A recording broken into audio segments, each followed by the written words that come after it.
ഒരു വീഡിയോയുടെ താഴെ കമൻറ്റ് ചെയ്യാനുള്ള ഒരു സ്വാതന്ത്ര്യം നിങ്ങൾക്കുള്ള പോലെ തന്നെ അതിനൊരു റിപ്ലൈ തരിക എന്നുള്ളൊരു സ്വാതന്ത്ര്യം എനിക്കുമുണ്ട്.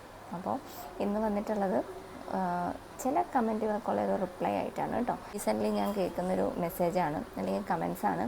നമുക്കൊരു വെറൈറ്റിയും ഇല്ല, അല്ലെങ്കിൽ എല്ലാം സ്ഥിരം ഒരേ പാറ്റേൺ തന്നെയാണ് ചെയ്യുന്നതെന്നുള്ളത്. അത് ഒരിക്കലും ഒരു കുറ്റമായിട്ട് ഞാൻ എടുക്കുന്നില്ല, കാരണം റിയാലിറ്റി അത് തന്നെയാണ്. നമ്മളങ്ങനെ വെറൈറ്റീസ് ഒന്നും ഒരുപാട് ചെയ്യാറില്ല. നമ്മുടെ വെറൈറ്റീസ് വരുന്നത് മുഴുവൻ പ്രിൻറ്റിലാണ്, അതായത് വത്തിക്കാൻ്റെ റയോണിൻ്റെയും കോഡ് സെറ്റുകളാണ് ഇപ്പോൾ സ്ഥിരമായിട്ട് ചെയ്തുകൊണ്ടിരിക്കുന്നത്. നിങ്ങൾ പറയേണ്ട കാര്യമില്ല, അല്ലാണ്ട് തന്നെ എനിക്കറിയാം. നമ്മൾ ഒത്തിരി വെറൈറ്റീസോ കാര്യങ്ങളോ ഒന്നും തന്നെ ട്രൈ ചെയ്യണില്ല എന്നുള്ള കാര്യം. റീസെൻ്റ്ലി ഒരുപാടായിട്ട് ഈ കമൻറ്റ്സ് ഇങ്ങനെ കയറി വരുന്നത് കൊണ്ടാണ് ഒരു വീഡിയോ ആയിട്ട് ചെയ്യുന്നത് കേട്ടോ. വെറൈറ്റീസ് കൊണ്ടുവരൂ, അല്ലെങ്കിൽ ബൊട്ടീക്ക് ലെവലിലൊക്കെ കളക്ഷൻസ് ചെയ്യൂ എന്നൊക്കെ പറയുന്ന അല്ലെങ്കിൽ കമൻറ്റ്സ് ഇടുന്ന ആൾക്കാരോട് എനിക്ക് പറയാനുള്ളത്, ഈ പബ്ലിക്കായിട്ട് കമൻറ്റ് ചെയ്യുന്ന ആരും തന്നെ പറയാത്ത വേറൊരു കാര്യം, നമ്മുടെ റേറ്റിൻ്റെ കാര്യം ആരും തന്നെ എടുത്ത് പറയണില്ല എന്നുള്ളതാണ്. എനിക്കൊരു വിഷമം ഉണ്ടാക്കിയിട്ടുള്ളൊരു കാര്യമാണ്. ഈ ബൊട്ടീക്ക് ലെവലിൽ കളക്ഷൻസ് ചെയ്യാൻ പറയുമ്പോൾ തന്നെ നിങ്ങൾ വിചാരിക്കേണ്ട വേറൊരു കാര്യമുണ്ട്, ബൊട്ടീക്കിലൊക്കെ റേറ്റുകൾ എങ്ങനെയാണ് വരുന്നത് എന്നുള്ളത്. അപ്പോൾ വത്തിക്കാൻ്റെയും റയോണിൻ്റെയും കോഡ് സെറ്റുകൾ എത്ര രൂപയ്ക്കാണ് ബൊട്ടീക്കുകളിൽ അവൈലബിൾ ആയിട്ടുള്ളതെന്നുള്ളതും നമ്മൾ ചിന്തിക്കേണ്ട ഒരു കാര്യമാണ്. സമങ്കയുടെ കോഡ് സെറ്റുകളെല്ലാം തന്നെ വരുന്നത് 499 മുതൽ സ്റ്റാർട്ടിംഗ് റേറ്റിലാണ് വരുന്നത്. പക്ഷേ ഈ ഒരു സെയിം കളക്ഷൻസ് നിങ്ങൾക്കൊരു ബൊട്ടീക്കിൽ നിന്ന് 499 കിട്ടുമോ എന്നുള്ളതും ചിന്തിക്കേണ്ട ഒരു കാര്യമാണ്. നമുക്ക് ഹോൾസെയിലായിട്ടാണ് നമ്മുടെ പ്രൊഡക്ഷൻ വരുന്നത്, ബൾക്ക് ക്വാണ്ടിറ്റി പ്രൊഡക്ഷനാണ് വരുന്നത്.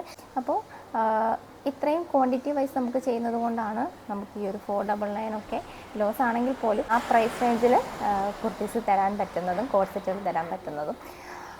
ഒത്തിരി സാധാരണക്കാരെന്ന് പറഞ്ഞാൽ ഫിനാൻഷ്യലി ഒക്കെ മോശം കണ്ടീഷനിൽ നിൽക്കുന്ന, അതല്ലെങ്കിൽ എന്തെങ്കിലുമൊക്കെ അസുഖങ്ങൾ വന്നിട്ട് മുമ്പോട്ട് നാളത്തെ കാര്യം എങ്ങനെയെന്ന് പോലും അറിയാൻ പറ്റില്ലാത്ത ആൾക്കാർക്കൊക്കെ പോകുന്ന ആൾക്കാർക്കൊക്കെ ഒരുപാട് പേർക്ക് നമ്മുടെ ഈ ഒരു 499 ഒക്കെ കളക്ഷൻസ് യൂസ്ഫുള്ളാണ് എന്ന് അറിയാവുന്നത് കൊണ്ടാണ് റേറ്റ് നമ്മളൊന്ന് കൂട്ടിയിട്ട് വീണ്ടും 499 അങ്ങനെയുള്ളവർക്കൊന്ന് പർച്ചേസ് ചെയ്യാൻ വേണ്ടിയിട്ട് നമ്മളൊരു ചാൻസ് കൊടുക്കുന്നത്. അതുകൊണ്ടാണ് ഇപ്പോൾ 12 മണി വരെ എന്നുള്ളൊരു ടൈം നമുക്കൊരു ബുദ്ധിമുട്ടാണ്. കാരണം നമ്മുടെ ഒരു വർക്കിംഗ് ടൈം എല്ലാം നമ്മുടെ പേഴ്സണൽ ടൈമിലാണ് അതിന് റിപ്ലൈ കൊടുക്കാനൊക്കെ ഇരിക്കുന്നത്. അപ്പോൾ ആ ഒരു എഫേർട്ട് നമ്മളിടുന്നത് തന്നെ സാധാരണക്കാരായിട്ടുള്ള ഒത്തിരി പേർക്ക് അതൊരു യൂസ്ഫുൾ ആകുന്നുണ്ടെന്ന് അറിയാവുന്നത് കൊണ്ടാണ്. ഒരുപാട് മെസ്സേജസാണ് ഡെയിലി എനിക്ക് വരുന്നത്. റിവ്യൂസ് കൂടുതലും ഞാൻ ഇടാറില്ലാത്തത് പ്രോഡക്റ്റ് നല്ലതാണ് എന്നുള്ള മെസ്സേജിനേക്കാൾ ഉപരി പേഴ്സണലായിട്ടുള്ള ഒരുപാട് മെസ്സേജസ് എനിക്ക് വരുന്നുണ്ട്. അഡീഷണലി കുറേ പേര് സംസാരിക്കാറുണ്ട്. അപ്പോൾ അതൊക്കെ ഒരു കണ്ടൻറ്റാക്കി ഇടണ്ട എന്നുള്ളൊരു തീരുമാനത്തിലാണ് ഞാൻ കഴിവതും നമ്മുടെ റിവ്യൂസും കാര്യങ്ങളൊന്നും അങ്ങനത്തേത് പോസ്റ്റ് ചെയ്യാത്തത്. ഒത്തിരി ആൾക്കാർക്ക് നമ്മളെ ഈ ഒരു കളക്ഷൻസൊക്കെ യൂസ്ഫുൾ ആവുന്നുണ്ട്. 499 പ്രൊഡക്റ്റ് മോശമാണെന്ന് പറയുന്ന ആൾക്കാരോട് എനിക്ക് പറയാനുള്ള കാര്യം, നിങ്ങൾ ബൊട്ടീക്ക് ലെവലിലുള്ള കളക്ഷൻസാണ് നിങ്ങൾക്ക് വേണ്ടെങ്കിൽ ഒത്തിരി ഓപ്ഷൻസ് നമുക്കുണ്ട്. ഇപ്പോൾ ഇൻസ്റ്റ എടുത്ത് നോക്കിയാലാവട്ടെ, അല്ലെങ്കിൽ യൂട്യൂബ് എടുത്താലൊക്കെ ഒരുപാട് പേരാണ് ഇതേപോലെ ബൊട്ടീക്ക് ലെവൽ കളക്ഷൻസ് ചെയ്യുന്നത്. അപ്പോൾ അങ്ങനെ ഒരു ഓപ്ഷൻ നിങ്ങളുടെ മുമ്പിലുണ്ട്. നമ്മുടെ കളക്ഷൻസ് ഒരിക്കലും ബൊട്ടീക്ക് ലെവൽ കളക്ഷനുമായിട്ട് കമ്പയർ ചെയ്യാൻ പറ്റുന്ന കളക്ഷൻസ് അല്ല. 499 പ്രൊഡക്റ്റിനെ ആ ഒരു വിലയുമായിട്ട് കമ്പയർ ചെയ്യുക, അതിനത് വേർത്താണോ എന്ന് നോക്കുക. അത് മാത്രമേ എനിക്ക് ഇങ്ങനെ പബ്ലിക്കായിട്ട് നമ്മുടെ പ്രൊഡക്റ്റിനെ കുറ്റം പറയുന്ന ആൾക്കാരോട് പറയാനുള്ളത്. പിന്നെ സജഷനായിട്ടൊക്കെ പറയുന്ന ഒത്തിരി ആൾക്കാരുണ്ട്. അവരുടെ ആ ഒരു സജഷനൊക്കെ ഞാൻ അതിൻ്റേതായിട്ടൊരു വാല്യൂ കൊടുക്കുന്നുണ്ട്. നമുക്ക് കുറച്ച് ലിമിറ്റേഷൻസ് ഉണ്ട്. നമ്മുടെ ബിസിനസ് പ്രൊഡക്ഷൻ്റെ രീതി വേറെയാണ്. അപ്പോൾ അതിനുള്ളിൽ നിന്നുകൊണ്ട് എല്ലാവർക്കും കളക്ഷൻസ് പർച്ചേസ് ചെയ്യാൻ പറ്റണം, സാധാരണക്കാർക്കും കുർത്തീസ് പർച്ചേസ് ചെയ്യാൻ പറ്റണം എന്നുള്ളൊരു ആഗ്രഹത്തിലാണ് നമ്മൾ ഈ ഒരു പ്രൈസ് റേഞ്ചിൽ കൊണ്ടുവരുന്നത്.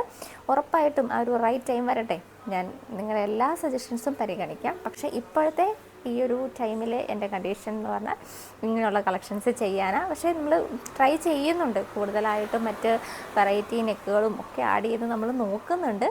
അപ്പോൾ അത് പലരും കാണാത്തതാണോ കണ്ടില്ലെന്ന് നടിക്കുന്നതാണോ എന്ന് അറിയില്ല. എന്താണെങ്കിലും ഇങ്ങനെയുള്ള നെഗറ്റീവ് കമൻസിനെല്ലാം ഞാൻ 2 കൈ കൊണ്ട് സ്വാഗതം ചെയ്യുന്നു. അപ്പം നമ്മളൊരു സക്സസ്സിലേക്ക് പോകുന്നു എന്നുള്ളതിൻ്റെ ഒരു സിഗ്നലായിട്ടാണ് ഞാൻ ഈ ഒരു ഹേറ്റേഴ്സിൻ്റെ മെസ്സേജിനെ കാണുന്നത്. പിന്നെ നല്ല രീതിയിൽ സജഷൻസ് പറയും, ക്രിട്ടിസൈസ് ചെയ്യുകയൊക്കെ ചെയ്യുന്ന ആൾക്കാരും നമുക്ക് ഇടയിലുണ്ട്, നമ്മുടെ കസ്റ്റമേഴ്സ് ആയിട്ടുണ്ട് കേട്ടോ. ഹേറ്റേഴ്സ് ഇങ്ങനെയും നമ്മളെ സപ്പോർട്ട് ചെയ്യുന്ന ആൾക്കാരുടെ ലെവൽ ഇതാ ഇങ്ങനെ.